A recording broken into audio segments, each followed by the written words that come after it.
All right. Hey, everyone. Welcome back. Today, we are diving into something super relevant if you're, well, anyone, keeping an eye on where India is headed, but especially for all of you UPSC aspirants out there. Absolutely. We're talking about workforce readiness, how prepared is India really for the future, job market-wise? Big question, yeah. Huge. And to break it down, we've got two major reports we're looking at. Okay. One is from the World Economic Forum, their Future of Jobs report, looking ahead to 2025.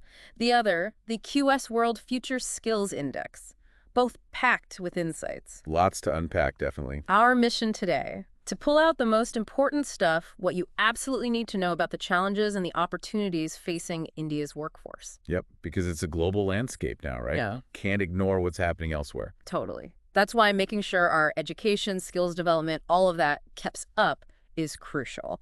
So right off the bat, both reports are kind of shouting the same message. Workforce transformation is urgent. Not just some slow change, but like right now. Adapt or get left behind kind of thing. For India to keep up with all these global shifts, economic, technological, you name it. And let's be clear, this transformation, it's not just about overcoming obstacles. There's a flip side. Huge potential for India to, really benefit from all this. Okay, so the WEF report, they lay out these big forces shaping the job market globally. Like, no shocker here, tech advancements, digital stuff everywhere. And it's not just replacing jobs anymore, it's changing how we work. Like AI, we're not just talking automation, but AI actually enhancing human skills. So working alongside it, not just being replaced by robots. Exactly. Then add in demographics, populations changing worldwide. That impacts jobs too, who's working where. And then there's this growing fragmentation. Basically, the world's economies, they're not as tightly linked anymore. More like going their own ways for various reasons. Right, affecting trade, supply chains, the whole thing. And of course, Yeah. the big one, climate change. WEF report says it's like a double-edged sword, Awesome. Well, yeah, it's pushing new jobs, green energy, environment stuff, which is good. But all the geopolitical tension from climate issues, that makes businesses change how they work, which can also mess with employment. Makes sense. Having to adapt. On top of all this, we've got the, the economy being kind of unpredictable right now. The usual suspects, inflation, potential downturns, all playing a role. So with all that going on, what does the WEF actually predict for jobs looking ahead to 2030? So they say about 170 million new jobs globally. Wow, that's a lot. Yeah, but they also estimate about 92 million jobs at risk, might disappear because of all the things we've been talking about. Oh, so not all sunshine and roses. And get this, half of the employers surveyed, they think economic stuff, including those job losses, is going to seriously reshape their whole industries. So not just new jobs, but the kind of work available is shifting too. Exactly.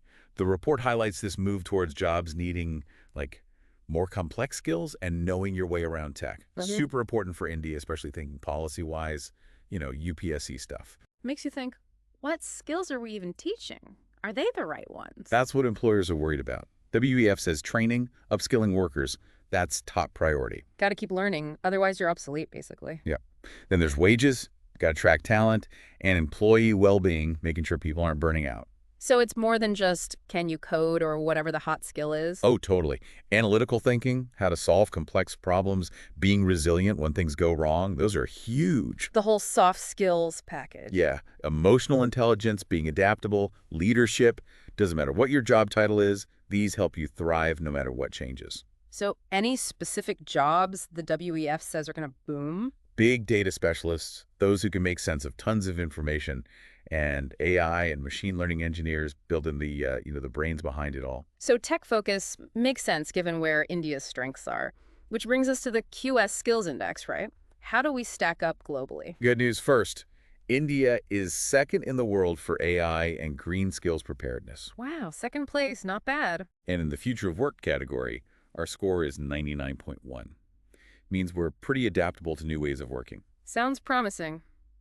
But I feel like there's a but coming. Well, gotta look deeper. Our skills fit score, meaning how well our current workforce's skills match what's actually needed. That's only 59.1. Ooh, so a gap there, like we're ready for AI, but not enough people actually have those skills yet. Exactly. Then there's academic readiness. We're 26th globally. Yeah. Our education system, it's not doing so great at building those entrepreneurial, innovative mindsets. So even if we're good at tech stuff, are we good at using it in new, creative ways? Good point. Yeah. And this is kind of worrying. Our score for innovation and sustainability is really low, 15.6. Considering we're supposed to be good at green skills, that's surprising. Why so low? The biggest thing. Not enough investment in R&D, research and development.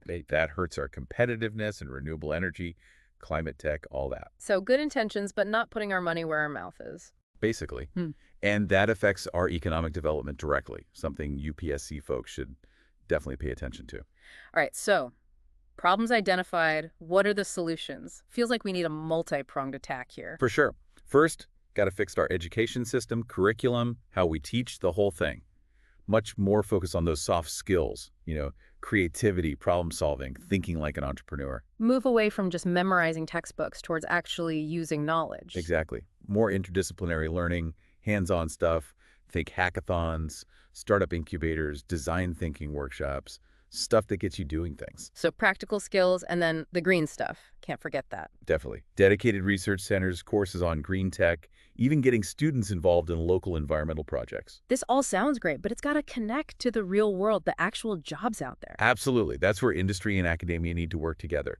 Co-create curriculum so they're teaching what companies actually need.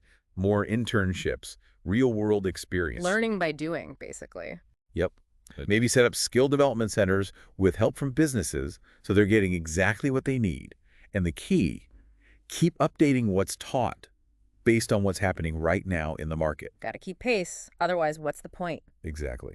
And for you UPSC folks, this connection between what we learn and what the economy actually needs, that's economic development 101. Okay, but what about the teachers? They need to be on board with all this too. Right. They're the ones actually doing the teaching. Faculty development is key. Giving training workshops, expose them to global best practices, certifications, make sure they're equipped to handle all these changes. Let's look at a big investment. It is, and that's where the government comes in. More funding for research, innovation, skills development, and not just in cities. Got to bridge the digital divide, build infrastructure in rural areas too. So everyone has a chance, right? Exactly. Inclusive growth, super important for India, and another key point for UPSC folks. But really, it's about a whole new mindset around higher education. Less rote learning, more practical skills, focus on adaptability. Be ready for anything, basically. Build an education system that's agile, inclusive, and future-proof. So for our listeners, especially those UPSC aspirants, this stuff is crucial. It touches on the economy, social issues, tech, environment, all of it. Not just theory, it's understanding what's shaping India's future and how to make smart policies to deal with it. Big picture stuff, yeah. So we've covered the global trends, what's driving them, India's good points, and where we need to improve, and some solutions. It's clear India has a huge opportunity here. Transform our workforce, become a leader in these new fields, but only if we do it right. So last thought for you to chew on. Given India's young population and our potential in AI and green skills, what specific policies do you think would best close those skill gaps? And for all you UPSC folks, this deep dive based on the Indian Express and these reports, this stuff is gold for understanding current issues. Could show up in mains, maybe even prelims. Absolutely. So hit that like button if you found this helpful. Subscribe for more deep dives and let us know your thoughts, your questions, anything in the comments. We love hearing from you. All right, just to be clear, we got all this info from the Indian Express. Thanks for listening and catch you next time. See you then.